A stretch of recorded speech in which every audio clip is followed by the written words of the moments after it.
Good evening, everyone, and welcome to another edition of If You Smell What the Arch is Cooking. I am your host, Archie Mitchell, and tonight we are back once again talking about, well, my love, my hate, and my downright disapproval of professional wrestling. What I mean by disapproval is not everything is great in the world of professional wrestling, but sometimes there are a glimmer of hopes, and right now we are definitely in a glimmer of hope. There's been a lot of new things happening in both companies, the major ones anyway, the WWE and AEW, and a lot of good things on the horizon for companies such as Impact Pro Wrestling, MLW, New Japan Pro Wrestling, and many, many others. Tonight we will be once again speaking about NXT 2.0, AEW Dynamite, and NWA Power makes its return. We will also have our normal set of quick hits, and we will be talking about the highlight reel of both Raw and SmackDown. Little spoiler alert, SmackDown did not have that many highlights, but I'll get into that when we get to it. I hope you guys are all having a great day, evening. I hope you had a wonderful weekend as summer is officially rolling away from us. So, what I want you to do is pop open your favorite frosty beverage, strap in, and buckle up because we are about to get into some quick hits.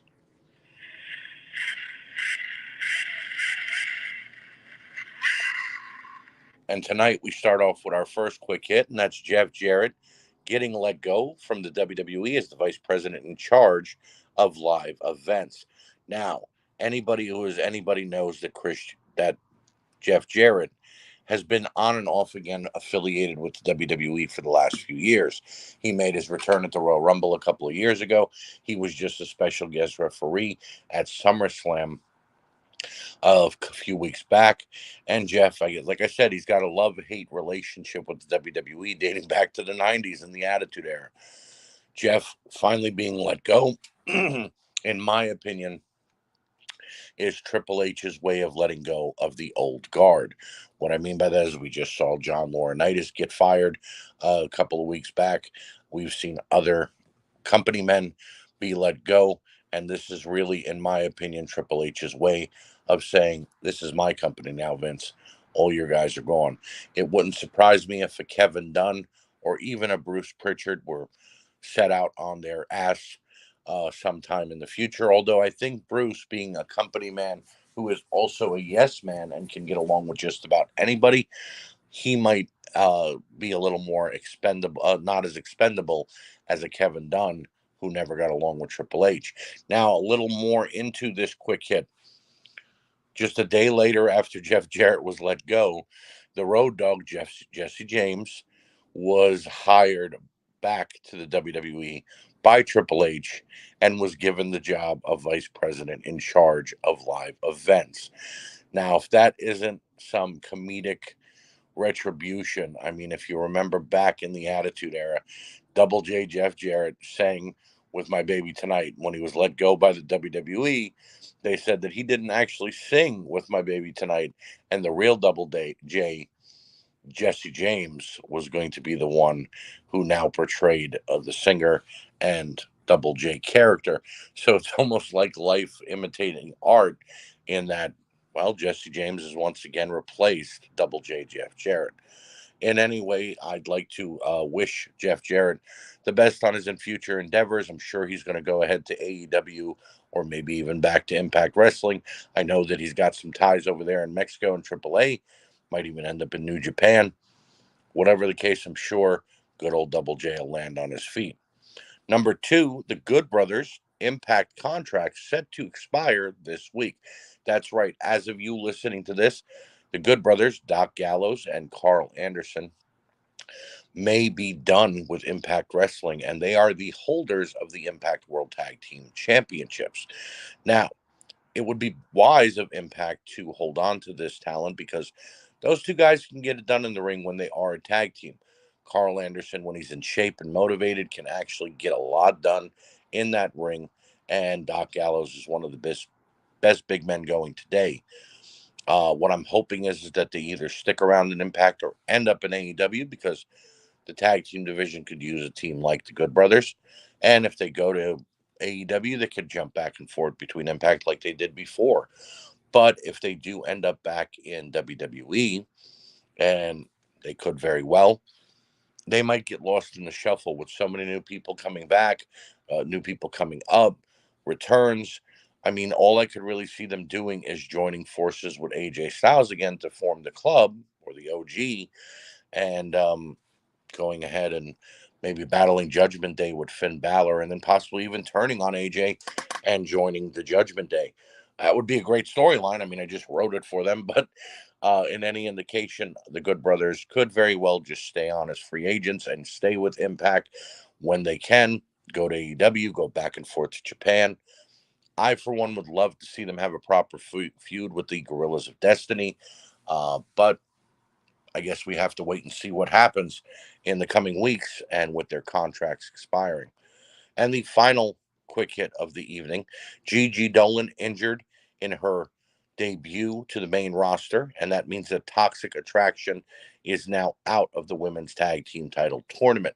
A second chance fatal four way was announced with the teams that have already been eliminated, such as Shotzi Blackheart and her tag team partner, um, that new Japanese girl from NXT. I can't really remember her name at this moment.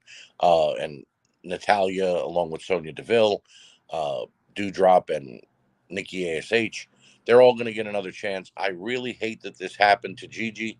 She was a deserving uh, woman to be coming to the main roster, as was JC Jane. They have worked under Mandy Rose in NXT. Gigi has tremendous experience. Say what you will about her in her past life as Priscilla Kelly and all the craziness that she did while she was on the indie scene. Hey, when you're on the indie scene, you got to do stuff to get noticed. But she's been fantastic since she joined the WWE roster and has been on NXT, a two-time NXT Women's Tag Team Champions. And I think that her and JC could have won the whole damn thing. I hope that this injury is only minor and that she'll be back sooner rather than later. And I do hope that they will keep them on the main roster and not, make them forfeit this chance because, well, you got injured when we called you up, so we got to push you back down, kid. I just hope that, this is a sign of actual great talent once again coming to the main roster. NXT getting a new influx from the NXT UK stars coming in. And here's a bonus quick hit, real quick. For those of you that don't know, NXT UK is closing down, and a mass firing did happen. Releases were let down to a lot of the talent that worked for NXT UK, such as Trent Seven, and the list goes on from everybody who was on NXT UK. The reason this is happening, though, and please listen carefully, NXT Europe is about to actually start in the next few months, and Triple H wanted to give a fresh start by eliminating the roster of NXT UK, and then once they start up NXT Europe, they will begin rehiring those that they deem worthy of being on this roster, which will probably be everybody who did get fired because they let go of a lot of great talent. With NXT UK now out the door, though, that influx of talent has now come into NXT 2.0, and supposedly NXT 2.0 will now be rebranded as NXT 3.0 with a whole new beginning. But we'll get into that in just a bit when we get into the NXT show review. So that is it for quick hits. No reason to hang on any longer. Let's go ahead and get into my new favorite part of the show, and that is the highlight reel. And just a reminder that the show here tonight, If You Smell What the Arch is Cooking, is brought to you by the We Can't Wrestle podcast and WrestleNet Radio, where you can see and hear all of the great shows on our network. And ladies and gentlemen, moving into the highlight reel, we have got Monday Night Raw going first here, and it is 5 highlights to be exact for Monday Night Raw. We've had Finn Balor taking on Dolph Ziggler, which was a fantastic back and forth one-upsmanship of a match. They got almost 20 minutes out there, and the fans were on their feet for it. Also, Kevin Owens versus Chad Gable. That's right, you heard me correctly. This was more of a wrestling match. Wrestler meets brawler, with Kevin Owens and Chad Gable going back and forth again for 20 minutes and having a knockdown, drag out fight. We then had AJ Styles and Lashley taking on the Miz and Tommaso Ciampa. We once again saw Dexter Lumis in the crowd, and really making you wonder what they're doing with the whole Dexter Lumis character. Is he a good guy? Is he a bad guy? Is he there for AJ? Is he there for the Miz? We really don't know what's going on just yet. But the match itself was pretty damn well. Lashley looked amazing and ripped through Tommaso Ciampa with not one but two spears. AJ Styles and The Miz had amazing chemistry throughout the entire matchup. And Ciampa and Styles, what can you say about them? It's like they're writing a symphony when they actually go out there and have a match together. Number 4, Johnny Gargano's return. An unexpected surprise return for Gargano. Reports were coming out that he was in talks with both the WWE and AEW. Well, apparently Johnny Wrestling chose, and in my opinion, he chose correctly, because he'd be lost in the shuffle over there in AEW. And with all the recent news and rumors going on with AEW, it's good to see Johnny home back in the WWE. The fans cheered baby wrestling for Johnny's new baby boy, who is 9 months old. We also saw Austin Theory try to reconcile with Johnny, middle of the ring, and bring back the way. Johnny wasn't having it because Austin put him down and was making fun of him. So Austin Theory got a super kick, and then Johnny Gargano did his best Shawn Michaels impersonation. But it's good to see Johnny back in the WWE. And finally, number 5 for the Raw highlight reel, Edge and Damian Priest in the main event. I mean, these two guys went to war. When the bump happened, you absolutely expected some things to go down, and it's exactly what happened. Rhea Ripley got involved. Edge broke down the chair and choked out Damian Priest with that, across the mouth leg of the chair. It looked brutal. And then we saw Beth Phoenix get involved. Edge got the win. I would have rather Damian gotten the win with some shenanigans, but I'm okay because the feud is going to continue. And with Beth now getting involved, that means we get Rhea Ripley versus Beth Phoenix, which, in my opinion, is a dream match more so than anything. On to the SmackDown side of the highlight reel, ladies and gentlemen. There was not a whole lot here, guys. No, count them, two highlights on all of SmackDown. We had Karrion Kross's promo. This guy is doing such a great job with these promos, but I want to see him back in the ring. I think that he needs a match on Raw or SmackDown so that we could remember how brutal this guy was in the ring and the way he just dissected his opponents. But the promos are still killer. That black and white filter that they do for him, Charlotte looking amazing. Excuse me, Scarlett looking amazing in the background, and the way that he's just delivering this pure hatred for both Drew McIntyre and Roman Reigns. On the other side of the coin, though, again, I'd like to see him back in the ring. I hope they do something with him soon, and it's not just a constant promo thing. I hope that it's something that maybe he's not completely healed, or, is a little bit on the injured side, and they're giving him time to be 100%. Whatever the case, Karrion Kross is always a highlight of the show. And the in-ring promo between Sheamus and Walter. I will not call him anything else. He is not Gunter. He is Walter, the ring general. It was fantastic. You had Sheamus laying down the law to Walter. They went back and forth on the mic. Walter told Sheamus, it doesn't matter who you think you are. The ring general is going to go through you at Clash of the Castle. And then we saw Butch, Pete Dunne, beating the hell out of Kaiser. And Kaiser fighting back as well. So I'm assuming we're going to be getting a match between those two very soon. It was just funny seeing Walter and Sheamus holding back these two baby bulldogs trying to get at one another. Other than that, it was a basic SmackDown. Even with the main event segment of Drew McIntyre and Roman Reigns and the Bloodline beating the hell out of Drew again, we've seen this before.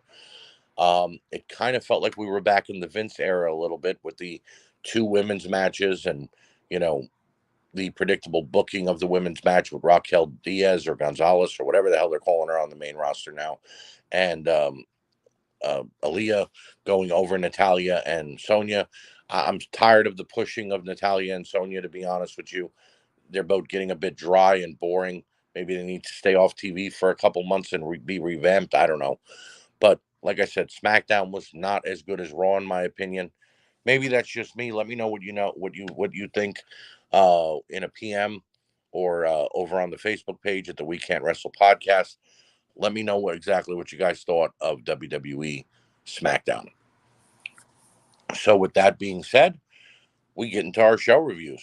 And our first show tonight is NXT 2.0. And I want to invite everyone to come and watch and listen to the We Can't Wrestle podcast this week. We are once again doing trivia, the book of the box. I am the trivia champion, and I have laid out the challenge to Chad Austin, former ECW talent, former enhancement talent. Chad, the door is wide open. You want the crown, you want the belt. Come and get it because it's there. And we go into NXT 2.0. Nice recap of NXT Heatwave from last week. And we then go into the Performance Center and have NXT champion Braun Breaker heading to the ring. He pays his respects to JD McDowell and then about their match last week and then invites Tyler Bate to the ring. The NXT UK champion answers the challenge and goes face to face with Breaker. Bate pays his respect to Braun and says that with NXT UK being done, he wants to unify both NXT heavyweight titles. Breaker agrees and says in 2 weeks at Worlds Collide, champion versus champion, title versus title. Guys, I'm ready. This was a great opener for this week's show. Braun Breaker versus Tyler Bate, in my opinion, is a fantastic matchup. You've got the big, brutish brawler taking on the young, small, but badass technical wrestler. I'm all for it. And do you get the unification of those two belts? I say go for it. We get a vignette to hype the members of Gallus, and the team talks about their past and how dominant they've been. They make their way out to the live audience and get ready for their opening match, and it's going to be Gallus taking on Briggs and Jensen for the NXT UK tag team titles. I'm amazed that we got this match so quickly, actually. And this was a battle of the bulls with all four of these guys teeing off on one another. Gallus took an early advantage and beat down Jensen. But when Briggs got tagged in, he cleaned house. Lash Legend attacked Fallon, and when Briggs went to help her, Pretty Deadly attacked. And Gallus got the win by countout in the 8-minute mark. This was a fun start. I wanted a little more out of these guys, though. Maybe a 10, 15-minute match. And I don't understand the count out there, but I guess it's to keep everybody safe and see where we're going to go if we're unifying the tag titles as well at Worlds Collide. I guess I'm all for it. Post-match, Diamond Mine came in and brawled with Gallus, and all 6 men went to war. There are 4 teams and 2 sets of tag team titles involved in this feud right now. We might want to wonder what we might see at Worlds Collide. Grayson Waller is screaming at someone backstage, and I can guarantee we're about to be annoyed as fuck, ladies and gentlemen. Chase U has a new trainer, and he's UK star Charlie Dempsey, the son of William Regal. He stretches the youngsters, and he has to be reminded it's only a training session. Dempsey almost brawled with Bodie, and then tells the class to Google Billy Robinson and learn a thing or two. The unification match has been made, and it'll be Braun Breaker and Tyler Bate at World Collide. And it's now time for the Grayson Waller Effect TV show. And this ain't no Piper's Pit, ladies and gentlemen. His guest is Apollo Crews, and Apollo is all smiles and appreciative. Waller starts asking Apollo about being in NXT, and Crews shuts him down, saying that he's not there to take anybody's spot, but to reinvigorate himself. Waller pokes fun at Apollo not having his accent anymore, and this is actually a little funny, but it's mainly because of Crews.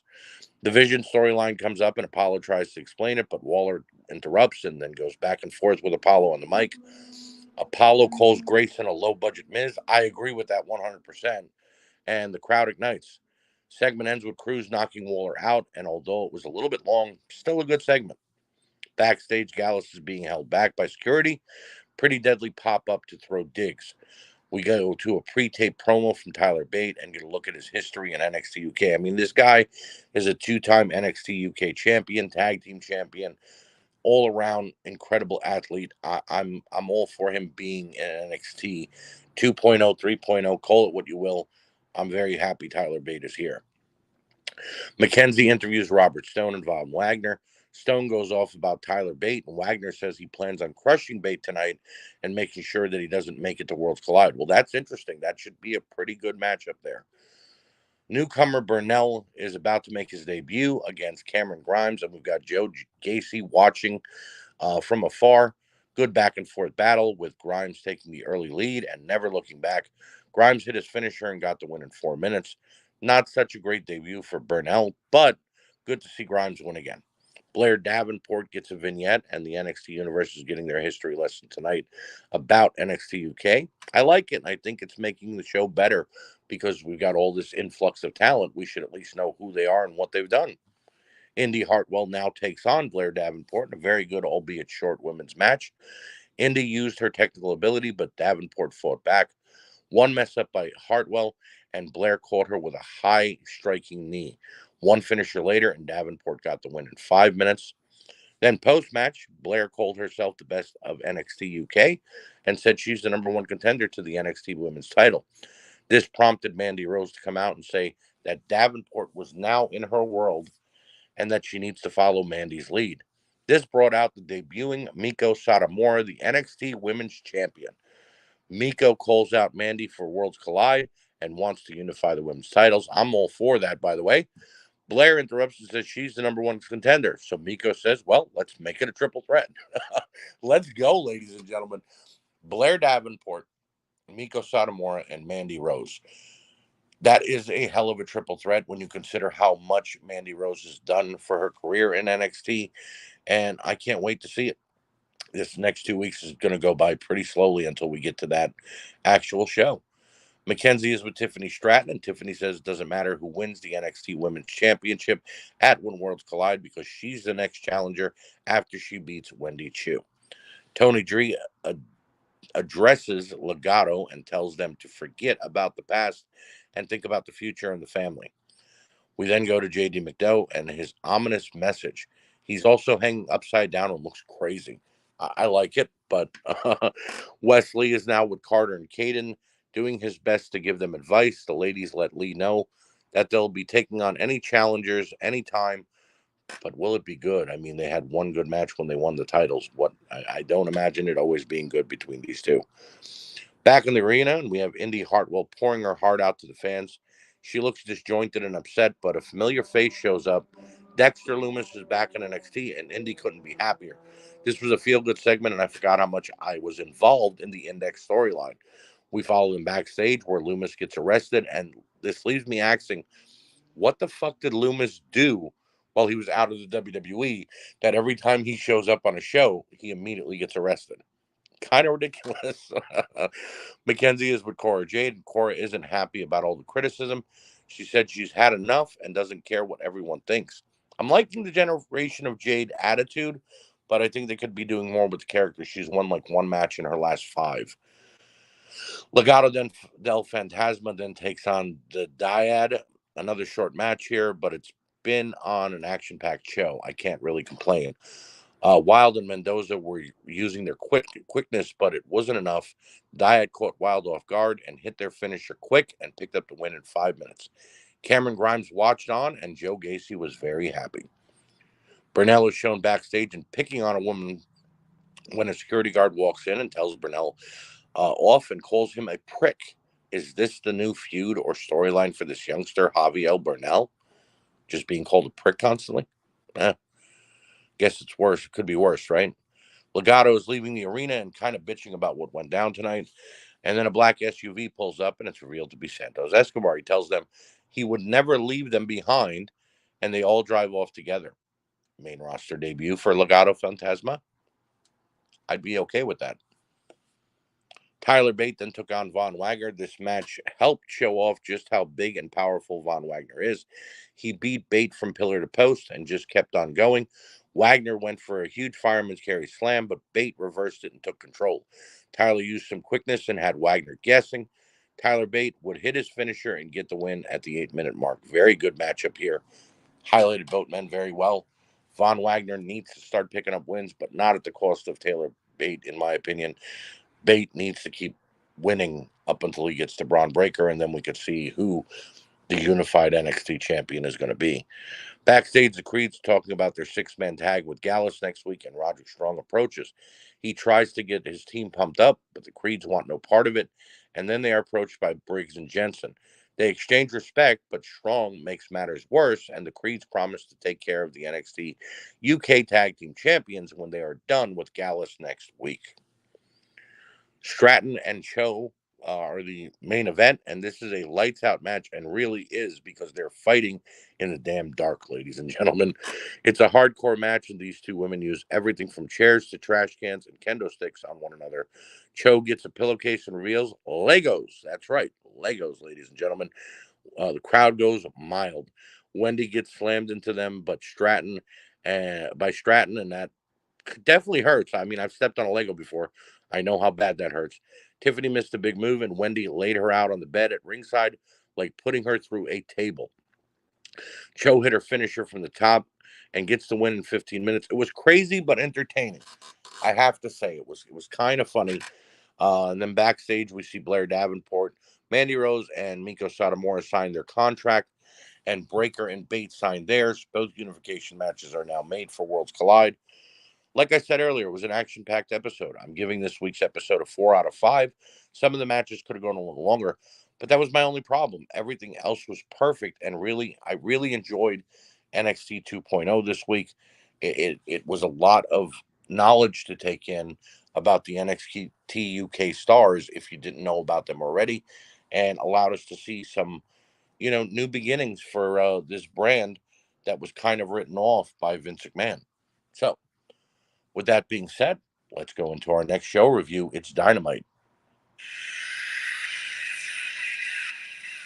Don't forget to check out Reliving the Extreme with Nate, Aaron, and Chad, as well as Mark's Indie Spotlight, A Slice of Time, and The Year That Was, right here on WrestleNet Radio. And we now go into AEW Dynamite. This week's episode opens with Chris Jericho making his way to the ring for his face-to-face with Daniel Garcia.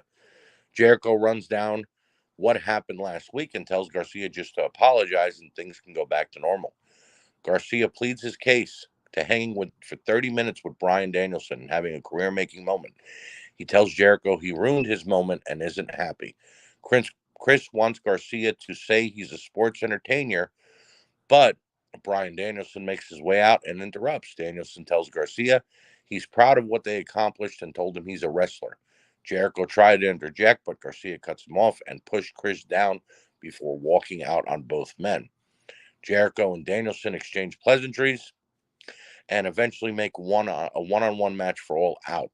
I can't wait to see that. The GOATs battling it out one-on-one in the ring. Jake Hager came out from out of nowhere and attacked Danielson. Happy for Garcia for standing up for himself and ecstatic for the Jericho-Danielson match. Good opening segment here. We then go to the ring for Lethal versus Dax Hardwood. Great opener here, as technically sound of a match as you can have. Dax took the early upper hand, but Lethal used his quickness and had Hardwood second-guessing himself. Jay went for the lethal injection, but Dax reversed it and took the fight back to his opponent. Dax tried a German suplex, but we saw a reversal for a reversal into a roll-up. Lethal pulled the tights and got the win in 13 minutes. Great opener. Post-match, Sanjay Dutt lets FTR know that Jay Lethal will have some special partners at All Out, and those partners will be the Motor City Machine Guns. What a trios match that'll be. The Motor City Machine Guns and Jay Lethal taking on FTR and Wardlow. Take my money. Take it right now out of my pocket. Tony Schiavone is with Thunder Rosa, and it is announced that the women's champion is injured and an interim champion will be crowned at All Out. I'm really not liking the interim champion idea, and I know it works for UFC, but this isn't UFC, ladies and gentlemen. We don't need all the interim BS. When a champion loses, they need to vacate the title and crown a new champion, and then that person comes back and works their way back up on the ladder in order to get a title shot because they've been gone for so long. But we shall see. Colton Gunn then took on his father, Billy Gunn, and Billy beat the hell out of his son and showed no mercy. Colton couldn't get a move off, and Daddy Ash just continued his onslaught. Stokely clocked Max Caster with a boombox, and it caused a distraction. Colton hit a low blow and beat Billy in 6 minutes. Decent match, but nothing special. Post-match, Stokely recruits the Gun Club to his crew. I believe he has like 10 people under his belt now already, and they go back to beating up their father. But Keith Lee and Shane Strickland hit the ring. Mutual respect is paid by Lee, Strickland, and Billy Gunn and the Acclaimed. I don't know where we're going here yet, but I have a feeling we're about to find out. Tony is now with Will Ospreay and his crew and the Death Triangle. Ospreay guaranteed victory by any means, but Pac cuts him off and says he's been waiting a long time for this and won't be denied a win over Will Ospreay tonight. Britt Baker took on Killing King. Good quick start to this one with King getting in some early offense. Didn't last long though, and Baker took the advantage and never looked back. She locked in the lockjaw and got the win at the 4-minute mark. Quick but good because they're allowing King to show off in the women's division, and Britt Baker, well, in my opinion, is the face of the NXT women's division. So, don't go by me. Post-match, Britt cuts a promo and says when she was champion, she wrestled injured, and Thunder Rosa can't hang. She says that Toni Storm is still left, and this brings out Toni.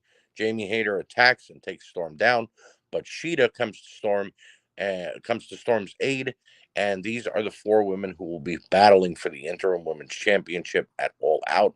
You got Toni Storm, Jamie Hayter, Britt Baker, and Akira Shida. Those are 2 former women's champions, as well as 2 up-and-coming talents that, in my opinion, should make for a good 4-way, even though I don't like the whole interim champion idea. Tony is now with Keith Lee, Shane Strickland, and the Acclaimed. Shane says they love the Acclaimed and want to offer them a shot at the tag titles. Max and Bowen say that they don't have to offer them anything. They've earned it, and it will be tag team champions at All Out. Well, the pay-per-view is going to be huge with all these new matches, that's for sure. But I got to be honest, everything's being made quickly, and I'm not that impressed with the way they're booking things. We will get into that later, though. We then go to our unification match. It's the interim AEW champion Jon Moxley taking on world heavyweight champion CM Punk. Excuse me. Both men started out just throwing rights and lefts, hands back and forth at each other. Punk hit a big kick to the head and then went down in a heap in pain. I guess he re-injured his leg, even though he did not kick him with that leg. I'm not sure. Moxley wailed down on Punk with hard elbows and then hit 2 double arm DDTs and went, wait, it's over? 5 minutes into this match, and Jon Moxley is the undisputed AEW champion. Did Punk get injured, or is something else going on here? Jesus, I'm left pissed off and confused. What the hell is going on? Tony is with Christian backstage and asks about Jungle Boy and his challenge for All Out. Christian says he was just showing Jungle Boy tough love, but he will never be as smart as Christian. He accepts the match and says he will see the definition of average when he exposes Jungle Boy at the pay-per-view. I'm still not over what just happened in that unification match. What's going on in AEW? Ricky Starks comes out and cuts a promo about the recent events with the Factory and Powerhouse Hobbs. He says he can't believe Hobbs turned on him because of the friendship that they held. Ricky says Hobbs targeted his surgically repaired neck and that he knows how bad Ricky worked and how strong he wanted to come back from that injury. Ricky lays out a challenge for All Out, and I've been waiting to see these two hook it up since the last 3 weeks. So, got to wait a couple more weeks, but it should be a hell of a matchup. Mox is backstage and bragging. He says he's sorry if that's not the way the match was supposed to go. There's nobody better than Jon Moxley, and he's not just some guy. He's the guy. Stealing promos from Roman Reigns, Mox. He's tired of acting when it is his time. It's his time now. Well, I guess at least he wasn't bleeding, so that's a plus. We get a recap of Kenny Omega's return from last week and the trios match before going to our main event. And it's Death Triangle taking on Will Ospreay and the United Empire. The opening of this match was pure poetry as Phoenix and Ospreay went move for move with their high-flying abilities. All 6 men then shared the ring. We saw the United Empire use their size to take Pac and Penta down. The bastard Pac fought back and hit a huge plancha to the outside, but got distracted and then beat down by Kip Sabian, of all people. Kip is back in AEW, I guess. The distraction allowed Ospreay to hit his finisher and get the win for his team in 28 minutes. Incredible main event. All six men did a fantastic job. A lot of great double team moves. I was impressed with it. Post match, the Elite made their way out, and a tease was made for the Elite versus the United Empire to send the show off the air. I think Dynamite was good, but that Punk and Mox match almost ruined it. I'm giving AEW a 3.5 out of 5, which is still passing, but the interim champion BS now with Thunder Rosa after what we just saw what happened with Punk. What could have been a great main event and pay-per-view match got ruined either by injury or backstage politics between Punk and John Moxley. A couple of quick matches that could have got a little more time if whatever happened with Punk and Mox happened. I'm left with a headache. I don't understand it, but 3.5 out of 5 is my score for AEW Dynamite. And now we go to some good old-fashioned wrestling as we go to our NWA Power review. Don't forget to check out the Asylum and the Asylum Wrestling store for all of your autograph needs, as well as their virtual meet and greets. They just came off an incredible show with WrestleBash just a couple of weeks ago here in New Jersey. So make sure you check out the Asylum. Their admin, David Gold, Nick Francis, Rocky Turner, Mike Zecca, myself, John Magejewski, and a list of others. Don't miss out, guys. And with that being said, NWA Power starts this week's show by going straight to the in-ring action. That's my favorite way to do it. We've got Chris Adonis taking on Caprice Coleman. Good back and forth matchup with a lot of old school vibe. Coleman tried to shoot on Adonis, but he was denied the single leg takedown and was brought down instead. We saw a nice bear hug reversal with a double ear clap by Coleman, and this almost led to a win, but Adonis made a comeback. Coleman missed his finisher, and this allowed Adonis to put in the master lock and get the win via referee stoppage at the 6-minute mark. Very enjoyable opener here. Kyle Davis interviewed Camille Brickhouse along with Killen King and Tom Lattimore. Brickhouse says she will walk out of both nights of NXT 74 and still the women's champion. Her words, not mine. No one can take her grasp of the Burke off. And I have to agree with that. She has a death clutch on that belt right now, ladies and gentlemen. And if Taya Valkyrie can't do it, then I can't imagine that a woman who had to outlast 20 other women in a battle royal is going to be able to do it either. No one that we then speak to Tom Lattimore, who again agrees victory for himself at NWA 74. Here's the problem, though. I'm left wondering, who is Tom fighting? Because they have not announced his match yet. Kyle is then ready to interview Matt Cardona and the family. Mike Knox promises to put Bully Ray through a table, and Matt Cardona says he never lost the NWA title. He wasn't pinned or made to submit. He will get back what is his. God, I hope not. You guys know, if you've listened to this show for 64 other episodes, I can't stand Matt Cardona, and I really hope he does not win back the NWA title anytime soon. Trevor Murdoch cuts a quick promo and promises to bring hell with him to NWA 74. I'm coming, and I'm bringing hell with me. Kayla Cassidy then takes on Genocide. This was not a great but not terrible matchup. Kayla wanted to trash talk the fans instead of actually wrestling, and Genocide made short work of her with a shoulder tackle, big boot, and then a Michinoku driver. Picked up the win in 4 minutes. Still decent, though. Genocide is actually very, very, very good in the ring. The Dirty Sexy Boys then took on Hawks and Ari and Titus and Aguilera in a triple threat match. This was an all-out war between three teams put together on the fly over the last couple of weeks, but they're working out, actually. Dango and JTG have good chemistry, and it showed here with their double teaming. Hawks continues to grow in the NWA, and I think teaming with Ari is helping. Red Titus has the most experience out of everybody, but his partner Aguilera is relatively new to me. All six guys had some great spots. Hawks and Ari hit a double team power slam and got the win at the 8-minute mark. Should have got a little more time. I would like 12 minutes, but I'm not being picky. Still a good matchup. Pretty Empowered, the NWA Women's Tag Team Champions, then took on Shadows and Jaleel. This was almost a warm-up match for Pretty Empowered for their NWA 74 title defense. Paige and Ellis showed off their skills and completely overpowered their opponents. A double team super kick got them the win in the 4-minute mark. Pretty Empowered are definitely a great tag team. And then post match, we saw the Hex, Allison Kay and Marty Bell attack Pretty Empowered and leave their opponents laying in the ring. Velvet Sky was very boisterous about this and was not very happy about what went down. So it kind of leaves you wondering, has the Hex now turned heel? Were they ever actually faces?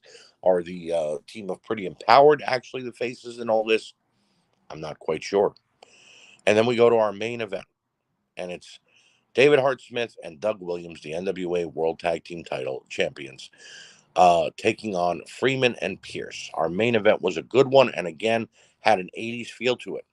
Smith showed off his power and speed as he took down Freeman every chance he got. Williams got tagged in and showed what a thinking man wrestler is supposed to look like.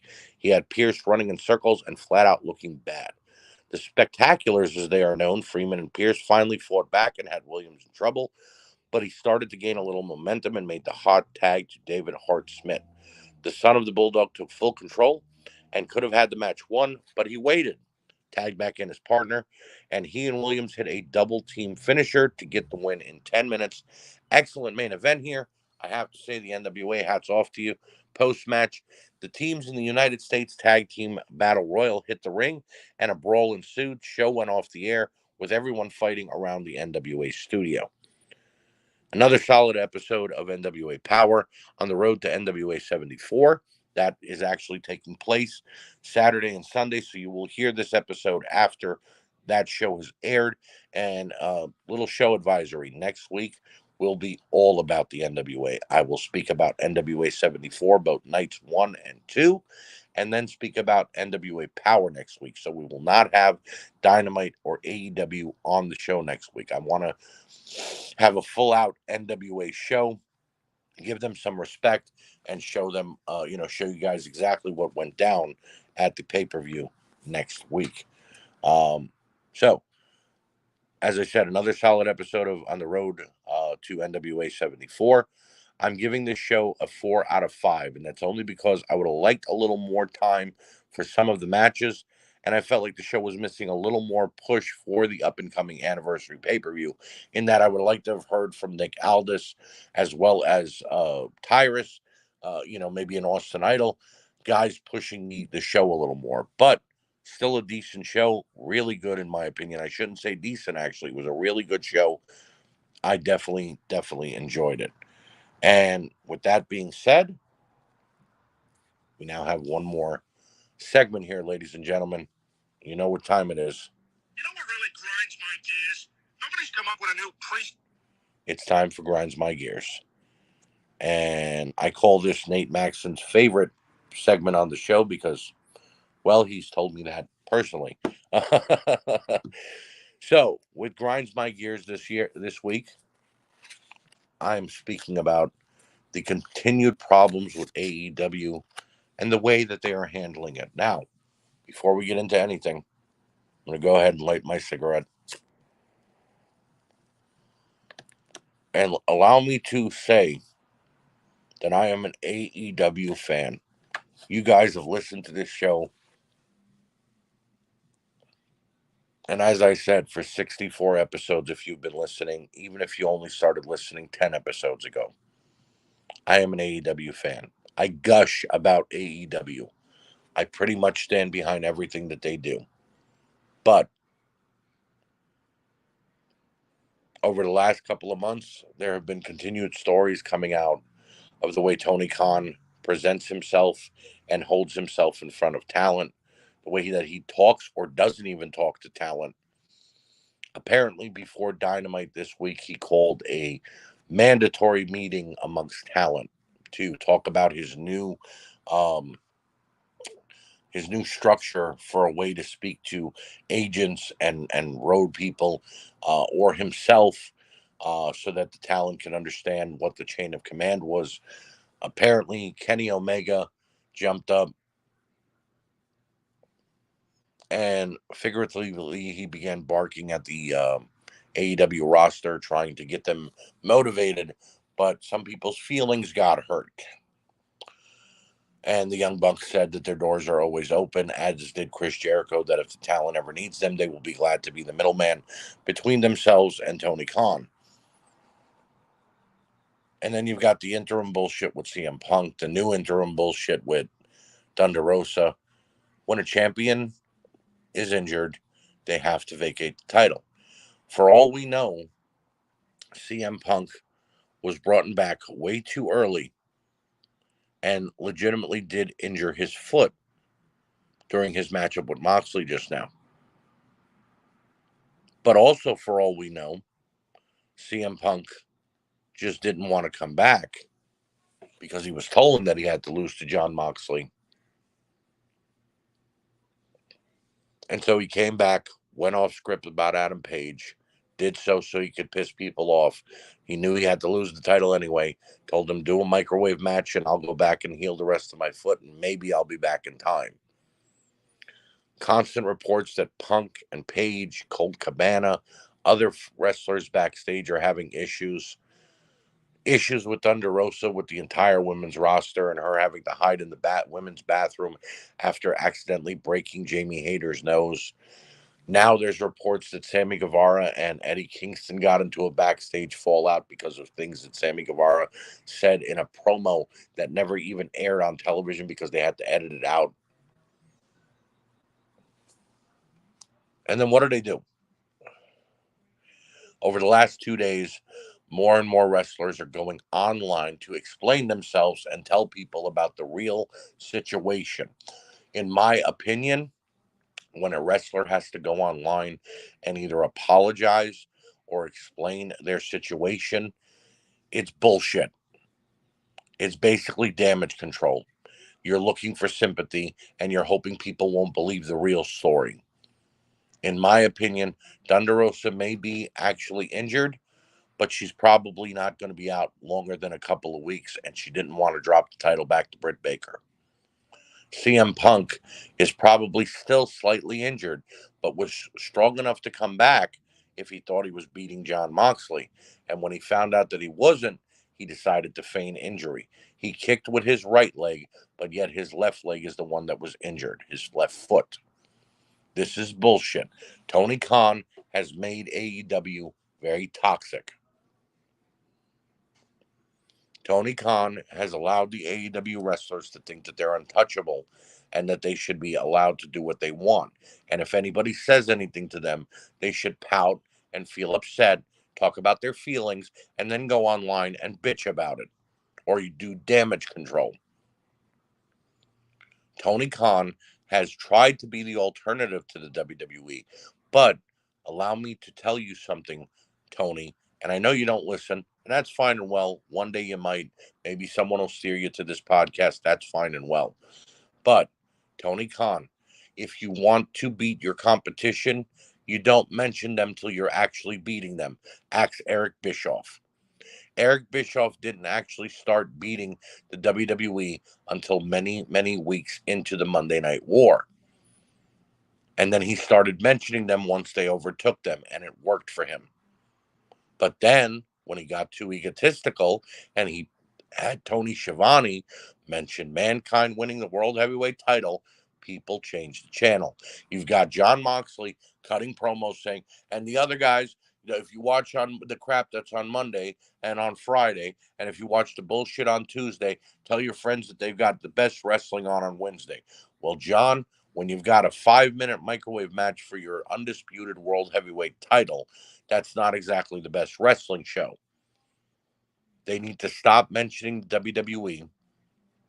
They need to stop allowing their wrestlers to bitch and moan on social media or do damage control to put out fires on social media, and tell them to stay in goddamn character. You understand? It's getting ridiculous that every week there's infighting problems and the same bitching and moaning.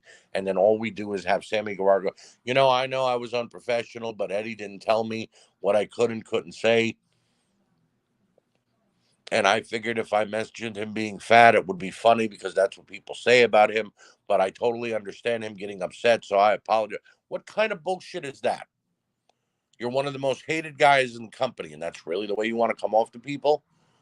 That is the one shining moment about Chris Jericho. Chris Jericho actually stays in damn character. And when he does say something about the WWE, it's coming from a place of, well, I've been there and I've done that. Jon Moxley left the WWE, whether they were on great terms or bad terms or not, is still bitching about them. You know what other company used to do that? TNA.